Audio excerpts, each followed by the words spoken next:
السلام علیکم ورحمۃ اللہ وبرکاتہ. نحمده ونصلی علی رسوله الکریم. اما بعد فاعوذ باللہ من الشیطان الرجیم. بسم اللہ الرحمن الرحیم. والذین یؤثرون علی انفسهم ولو کان بهم خصاصۃ ومن یوق شح نفسه فاولئک هم المفلحون. صدق اللہ العظیم. اللہ رب العزت نے انسانوں کو ایک معاشرتی زندگی سکھائی ہے جس میں بہت سے انسان ایک دوسرے کے ساتھ مل جل کر زندگی گزارتے ہیں. ہر انسان دوسرے انسان کے ساتھ تعاون کر رہا ہوتا ہے, اس کے دکھ درد کو محسوس کرتا ہے, اس کی تکلیف کو دور کرنے کی کوشش کرتا ہے. نبی کریم صلی اللہ علیہ وسلم نے اس کی ایک مثال عطا فرمائی. صحاح ستہ کی اکثر کتابوں میں وہ روایت موجود کہ نبی صلی اللہ علیہ وسلم نے فرمایا کہ ترى المؤمنین فی تراحمهم وتوادهم وتعاطفهم کمثل الجسد اذا اشتكى شيئا منه تداعى له سائر الجسد بالسهر والحمى او كما قال علیہ الصلوۃ والسلام. فرمایا کہ ترى المؤمنین فی تراحمهم, تم لوگ ایمان والوں کو آپس میں رحم کرنے میں, وتوادهم آپس میں محبت کرنے میں اس طرح محسوس کرو گے کمثل الجسد, جیسا کہ ایک جسم ہوتا ہے. اذا اشتكى شيئا منه, اگر جسم کے کسی حصے کو تکلیف پہنچتی ہے, تداعى له سائر الجسد بالسهر والحمى, تو سارا جسم درد اور بخار میں مبتلا ہو جاتا ہے. نبی کریم صلی اللہ علیہ وسلم نے ایمان والوں کی ایک خاص مثال اور بھی دی, اس سے اور بات سمجھ میں آتی ہے. فرمایا المؤمن للمؤمن کالبنیان یشد بعضه بعضا, کہ ایک مومن دوسرے مومن کے لیے اس طرح ہوتا ہے جیسے کہ ایک دیوار ہوتی ہے جس کا ایک حصہ دوسرے حصے کو مضبوط کرتا ہے. اگر اس حدیث کو سمجھنا ہو تو کوئی ایسی دیوار جس پر پلستر نہ ہوا ہو, اس کو غور سے دیکھیں کہ وہ جو معمار ہے وہ اینٹوں کو کس طرح لگاتا ہے. کہ نبی صلی اللہ علیہ وسلم نے جب یہ فرمایا نا کہ مومن مومن کے لیے ایسا ہوتا ہے کالبنیان, جیسے کہ ایک دیوار ہوتی ہے, یشد بعضه بعضا, جس کا ایک حصہ دوسرے حصے کو مضبوط کرتا ہے, تو ثم شبک حدیث میں آتا ہے ثم شبک بین اصابعہ, پھر نبی صلی اللہ علیہ وسلم نے اپنے ہاتھ کی ایک ہاتھ کی انگلیوں کو دوسرے ہاتھ کی انگلیوں میں پھنسا کر دکھایا کہ مومن کس طرح مضبوط ہوتا ہے. اگر آپ دیوار کو غور سے دیکھیں گے تو اینٹیں معمار اس طرح لگاتا ہے کہ جب دیوار بن جاتی ہے تو آپ کو اینٹیں ایک دوسرے کے ساتھ سہارا دیے ہوئے نظر آتی ہیں. یہ ٹیکنیک ہے. جب بھی دیوار بنائی جاتی ہے تو بالکل اس طرح بنائی جاتی ہے. اور ایک ٹرک اگر اینٹوں کا, ایک ٹرالی اینٹوں کی آپ گھر بناتے ہیں, وہ جب اینٹیں اتار کر جاتا ہے, رکھ کر جاتا ہے, وہ اینٹوں کا ڈھیر ہوتا ہے. دیوار میں بھی اینٹیں ہوتی ہیں, وہ جو ٹرالی یا ٹرک اتار کر جاتا ہے وہ بھی اینٹیں ہوتی ہیں. فرق صرف اتنا ہے کہ جب ایک اینٹ دوسرے اینٹ کو سہارا دیتی ہے, مضبوط کرتی ہے, تو وہ مضبوط دیوار بن جاتی ہے. اور اگر ہزاروں اینٹیں وہ ڈھیر لگا کے چلا جاتا ہے, وہ اینٹوں کا ڈھیر ہوتا ہے, آپ اس کو دیوار نہیں کہتے, اس میں مضبوطی نہیں ہوتی. اگر یہ انسان بہت سارے ہوں اور اینٹوں کے ڈھیر کی طرح ہوں, بکھرے ہوئے ہوں, ایک دوسرے کو سہارا دینے والے نہ ہوں, نہ وہ گھر مضبوط ہوتا ہے, نہ وہ خاندان مضبوط ہوتا ہے, نہ وہ معاشرہ مضبوط ہوتا ہے. وہ اینٹوں کا ڈھیر ہوتا ہے. لیکن جب وہ ترتیب سے ایک دوسرے کو سہارا دیتے ہیں, کس طرح وہ سہارا دینے کا انداز نبی صلی اللہ علیہ وسلم نے اس حدیث میں سکھایا کہ تم ایمان والوں کو ایک جسم کی طرح دیکھو گے. اگر جسم کے کسی حصے کو تکلیف ہو جائے, سارا جسم اس تکلیف کو محسوس کرتا ہے اور اس تکلیف کو دور کرنے کی کوشش کرتا ہے. انسان کی ایک انگلی میں تکلیف ہو جائے تو ایک عجیب سی بات ہے کہ دماغ جو ہے وہ ٹانگوں کو حکم دیتا ہے چلو. اور پھر ٹانگیں چل پڑتی ہیں، آنکھیں راستہ دکھاتی ہیں، ڈاکٹر صاحب کا بورڈ، ڈاکٹر صاحب ہسپتال سامنے آ جاتا ہے، پاس جاتے ہیں، زبان بولنا شروع کر دیتے ہیں، ڈاکٹر صاحب انگلی میں تکلیف ہے، کان سننا شروع کر دیتے ہیں، وہ جو دوسرا ہاتھ ٹھیک ہوتا ہے وہ جیب میں جاتا ہے، ڈاکٹر صاحب کو پیسے نکال کر دیتا ہے، واپس آتا ہے، سارا جسم دوائی کھاتا ہے، سارا جسم اس کے کام میں لگ جاتا ہے، وہ درد، وہ انفیکشن، وہ سیپٹک دور ہو جاتا ہے، تکلیف دور ہو جاتی ہے۔ کبھی ایسا نہیں ہوتا کہ جس ہاتھ میں تکلیف ہو تو دوسرا ہاتھ یہ کہے کہ میں کیوں ڈاکٹر کو پیسے دوں، جسے تکلیف ہے وہ پیسے دوں۔ کبھی ایسا نہیں ہوتا کہ ٹانگ میں تکلیف ہو یا بازو میں انگلی میں تکلیف ہوئی تو ٹانگیں ڈاکٹر کے پاس نہ لے کر جائیں، جسے تکلیف ہے وہ لے کر جائیں، میں کیوں جاؤں۔ کبھی ایسا نہیں ہوتا کہ زبان جو ہے وہ یہ کہے میں کیوں بولوں، جسے تکلیف ہے وہ بولے، کبھی ایسا نہیں ہوتا۔ لیکن کبھی کبھی ایسا ہوتا ہے، اللہ تعالیٰ معاف فرمائے، جب کسی انسان پر فالج گرتا ہے، فالج جو ہے وہ ڈاکٹر حضرات کہتے ہیں کہ فالج جو ہے جب کیسے چیک کیسے کرتے ہیں کہ ان کے پاس، ڈاکٹر حضرات کے پاس ایک سٹک ہوتی ہے، اس کے ایک کونے پہ سوئی لگی ہوتی ہے، ایک کونے پہ گول ربڑ لگا ہوتا ہے، تو وہ سوئی چبوتے ہیں ہاتھ میں، جس ہاتھ میں فالج گرا ہوتا ہے اس میں سوئی چبوتے ہیں، پاؤں میں سوئی چبوتے ہیں، کہتے ہیں درد ہوا، وہ کہتے ہیں نہیں، پھر وہ مخصوص جوائنٹس پر وہ مارتے ہیں ربڑ کو، دیکھتے ہیں حرکت ہوئی کہ نہیں ہوئی، جوابی جب نہیں ہوتی تو کہتے ہیں اس کے بازو پر، اس کی ٹانگ پر فالج گرا ہوا ہے۔ پھر اس کے بعد جو عقل مند ڈاکٹر ہوتے ہیں، سمجھدار ہوتے ہیں، وہ کہتے ہیں ان کے دماغ کا سی ٹی اسکین کریں۔ وہ گھر والے بھی بس اوقات کہہ دیتے ہیں ڈاکٹر صاحب ہاتھ میں تکلیف ہے،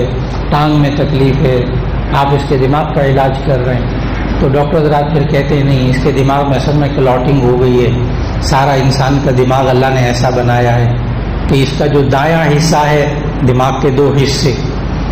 دایاں حصہ اس کے بائیں حصے کو کنٹرول کرتا ہے، جو بایاں حصہ ہے وہ دائیں حصے کو کنٹرول کرتا ہے، اللہ کا بنایا ہوا نظام ہے، اس کے یہاں کوئی کلاٹنگ ہو گئی، ہم نے اس کو دور کرنا ہے، یہ ٹھیک ہو جائیں گے تھوڑی دیر میں، بازو بھی کچھ وقت لگے گا، تو ڈاکٹر دماغ کا علاج کرتے ہیں۔ آج معاشرے میں اچھا جس بازو پہ، جس ٹانگ پہ فالج گرا ہو نا، وہ ٹانگ کبھی ڈاکٹر پہ نہیں لے کے جاتی اگر جسم میں تکلیف ہو جائے، اس کے اندر احساس نہیں ہوتا، اس کے اندر دکھ درد کا احساس نہیں ہوتا، وہ بے حس ہو جاتی ہے ٹانگ۔ جس بازو پہ، جس ہاتھ پہ فالج گرا ہوتا ہے وہ کبھی جیب میں سے پیسے نکال کے نہیں دیتا، اس لیے کہ اس کے اوپر فالج گرا ہوا ہے، اس کے اندر بے حسی آ گئی ہے، وہ اب دکھ درد کو محسوس کرنے کی اس میں صلاحیت ختم ہو گئی ہے۔ جب معاشرے کے افراد کے اندر، جس طرح نبی صلی اللہ علیہ وسلم نے فرمایا کہ ایمان والے آپس میں ایسے انسان ہوتے ہیں جیسے ایک جسم ہوتا ہے، جسم کے ایک حصے کو تکلیف پہنچ جائے سارا جسم اس تکلیف کو دور کرنے میں لگ جاتا ہے، تکلیف دور ہو جاتی ہے، وقت گزر جاتا ہے۔ آج انسان معاشرے کے اندر جب نفسا نفسی میں پڑتا ہے، اپنا پیٹ، اپنا آرام، اپنی خوشی، اپنا دکھ، تو ایسی صورت کے اندر وہ انسان پھر دکھ درد کو محسوس نہیں کرتا۔ اور وہ تعاون بھی کیسا، نبی صلی اللہ علیہ وسلم نے صحابہ کرام رضوان اللہ علیہ مجمعین کا جو اس معاشرے میں مزاج بنایا تھا نا، اس مزاج کو سمجھنے کے لیے وہ آیت ہے جو آج شروع میں تلاوت کی۔ اللہ تعالیٰ نے فرمایا والذین یؤثرون علی انفسہم ولو کان بہم خصاصہ، وہ لوگ جو اپنے آپ پر، اپنی جانوں پر ایثار کرتے ہیں، قربانی کرتے ہیں، ولو کان بہم خصاصہ، اگرچہ خود تنگی میں رہتے ہیں، ومن یوق شح نفسہ فاولئک هم المفلحون، اور جو لوگ اپنے نفس کے حرص، لالچ، اس سے بچ جاتے ہیں، فاولئک هم المفلحون، یہی لوگ فلاح پانے والے ہوتے ہیں۔ یہ آیت، اس آیت کی تشریح اور تفسیر میں تمام مفسرین نے ایک حدیث سے شان نزول بیان کیا ہے، اور وہ شان نزول یہ تھا کہ نبی صلی اللہ علیہ وسلم کہاں مہمان آئے۔ تمام مفسرین نے اس آیت کے ساتھ یہ والا شان نزول کی، یہ آیت کس موقع پر نازل ہوئی کہ نبی صلی اللہ علیہ وسلم کے پاس ایک مہمان آئے، تو نبی صلی اللہ علیہ وسلم نے سب سے پہلے اپنے گھر میں پوچھوایا کچھ کھانے کو ہے، تو معلوم ہوا کہ کھانے کو کچھ نہیں۔ پھر نبی صلی اللہ علیہ وسلم نے صحابہ سے کہا کہ کون اس کو مہمان بنائے گا۔ ایک انصاری صحابی تھے، وہ کہنے لگے میں مہمان بناؤں۔ گھر گئے، مہمان کو لے گئے، رات کا وقت تھا، بیوی سے پوچھا کھانا ہے؟ اس نے کہا ہے لیکن ایک فرد کا ہے، ایک بندے کا، بچے بھی ابھی بھوکے ہیں۔ تو اس نے کہا بچوں کو بہلا کے سلا دو اور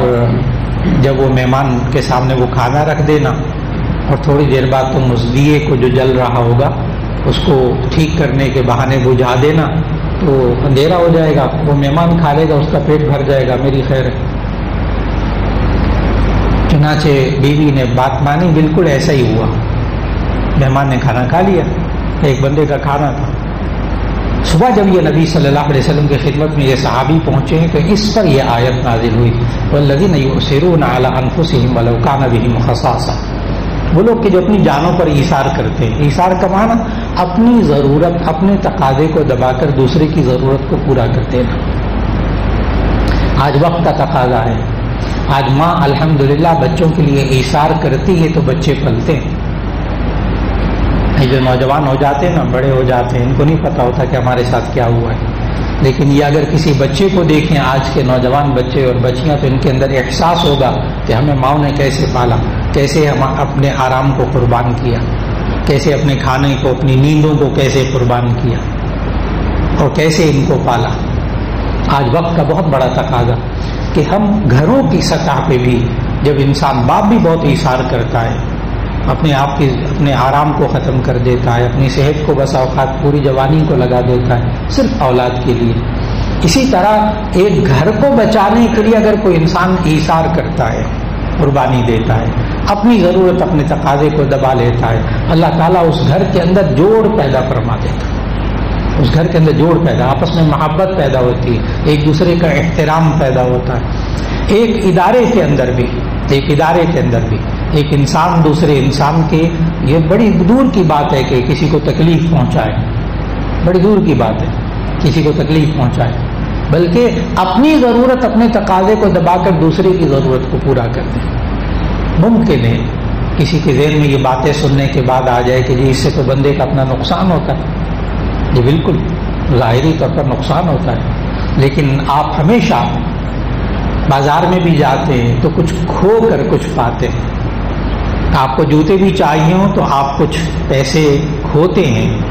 ضائع کر دے دیتے ہیں، پھر کہیں جا کر آپ کو ایک جوتا ملتا ہے۔ آپ کپڑے لینا چاہتے ہیں، آپ کچھ اپنا نقصان کرتے ہیں پیسوں کا، دے دیا نا، دوسرے کو دے دیا، اس کے بعد کپڑے ملتے ہیں۔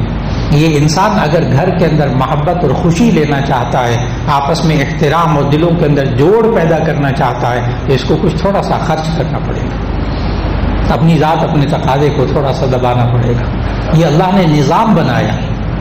یہ اللہ نے نظام بنایا۔ اور یہ پیدا کب ہوتا ہے انسان کے اندر؟ یہ ایثار، اپنی ضرورت، اپنے تقاضے کو دبا کر دوسرے کی ضرورت کو پورا کرنا، یہ نبی صلی اللہ علیہ وسلم نے پیدا کیا۔ اس معاشرے میں آپس میں ایک دوسرے کا احترام، آپس میں ایک دوسرے سے محبت، آپس میں ایک دوسرے سے ہمدردی اور حرص اور لالچ کو ختم کر کے، حرص اور لالچ کو ختم کر کے، ورنہ یہ انسان کا پیٹ ویسے نہیں بھرتا، اس کی اپنی ذاتی ضروریات پوری نہیں ہوتی، اپنا آپ کبھی پورا نہیں ہوتا۔ وہ تو نبی صلی اللہ علیہ وسلم نے بہت واضح الفاظ میں فرمایا، لو کان لابن آدم وادیان من مال لابتغى ثالثا، اگر اس آدم کے بیٹے کے پاس اگر دو وادیاں مال کی ہوں، وادی کہتے ہیں دو پہاڑوں کا درمیانی حصہ، اگر اس کے پاس دو وادیاں مال کی ہوں، لابتغى ثالثا، تو یہ تیسری وادی بھی چاہے گا۔ آگے جملہ حقیقت ہے، جو اگلا جملہ نبی صلی اللہ علیہ وسلم نے فرمایا، اگلا جملہ نبی صلی اللہ علیہ وسلم نے فرمایا، وَلَا يَمْلَأُ جَوْفَ ابْنِ آدَمَ إِلَّا التُّرَابُ، اس آدم کے پیٹ کو نہیں بھر سکتی مگر قبر کی مٹی، بس اس وقت سکون آ جائے گا۔ اور دوسرا سکون حاصل کرنے کا، زندگی میں سکون حاصل کرنا چاہتا ہے، ایثار، اپنی ضرورت، اپنے تقاضے کو دبا کر دوسرے کی ضرورت یہ انسان پورا کر کے دیکھے، اس کو سکون کیسا ملتا ہے، اس کو راحت کیسے ملتی ہے، اس کو مزہ کیسے آتا ہے۔ آج وقت کا بہت بڑا تقاضا کہ پاکستان والوں پر سیلاب کی صورت میں، گھروں کے بہہ جانے کی صورت میں، اور جس طرح لوگوں کی کیفیات ہیں، اس طرح جس طرح ہو سکے اپنے آپ کو مضبوط کر کے اس معاشرے کی طرح جو نبی صلی اللہ علیہ وسلم نے سکھایا۔ الحمدللہ بہت کچھ ہو رہا ہے، بہت کچھ، بڑے بڑے عجیب و غریب مناظر وہاں پہنچ کر جا کر دیکھنے کو ملتے ہیں، لیکن اس کے باوجود ابھی بھی بہت ضرورت ہے۔ اللہ رب العزت ہم سب کو توفیق عطا فرمائے کہ ہم سب بحیثیت انسان کے، جس طرح نبی صلی اللہ علیہ وسلم دکھ درد محسوس کرنے کو کہا، اس طرح اس وقت اہل پاکستان خاص طور پر وہ لوگ جو مصائب میں ہیں اس وقت، اللہ تعالیٰ ان کے ساتھ تعاون کرنے کی توفیق عطا فرمائے، اور اللہ تعالیٰ اس سیلاب کی تباہ کاریوں سے جتنے لوگ متاثر ہیں اللہ ان کی غیبی مدد فرما دے۔ وآخر دعوانا ان الحمد للہ رب العالمین۔